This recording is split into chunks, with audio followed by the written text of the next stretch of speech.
মাত্র ১৫ বছর বয়সেই ২২ গজে অবিশ্বাস্য ব্যাটিং নৈপুণ্য প্রদর্শন করে ক্রিকেট বিশ্বকে তাক লাগিয়ে দিয়েছেন উদীয়মান বিস্ময় বালক বৈভব সূর্যবংশী। চলমান আইপিএলেও রাজস্থান রয়্যালসের জার্সিতে ব্যাটিংয়ের সংজ্ঞাটাই পাল্টে দিচ্ছেন তিনি। অবিশ্বাস্য ব্যাটিং প্রতিভায় ক্রিকেট বোদ্ধাদের মন্ত্রমুগ্ধ করে রাখা এই কিশোরের বিরুদ্ধে এবার উঠেছে শোষিত হওয়ার অভিযোগ।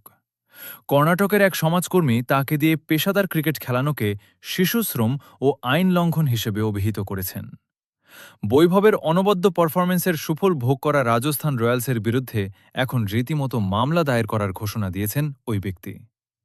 সিএম শিবকুমার নায়ক নামের ওই সমাজকর্মী একটি কন্নড়া নিউজ চ্যানেলের টকশোতে রাজস্থান রয়্যালসের বিরুদ্ধে সরাসরি শিশুশ্রমের অভিযোগ তোলেন।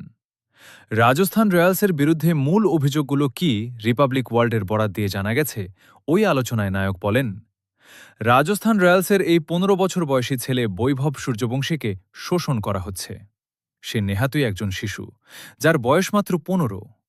তাকে আইপিএলের মতো জায়গায় পেশাদার ক্রিকেট খেলার জন্য নিয়ে আসা হয়েছে। এটি শিশুশ্রম ছাড়া আর কিছুই নয়। এত বড় একটি লিগে তারা কিভাবে একজন নাবালককে খেলাতে পারে?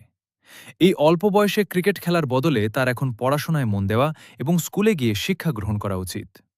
তিনি আরও যোগ করেন, আমি এর তীব্র নিন্দা জানাচ্ছি এবং শিশু অধিকার ও শিশুশ্রম আইন লঙ্ঘনের দায়ে রাজস্থান রয়্যালস ম্যানেজমেন্টের বিরুদ্ধে পুলিশে অভিযোগ বা আইনি মামলা দায়ের করব। এই ছেলেকে আইপিএল খেলতে দেবেন না। এটা শিশুশ্রম। তার পড়াশোনা করা উচিত।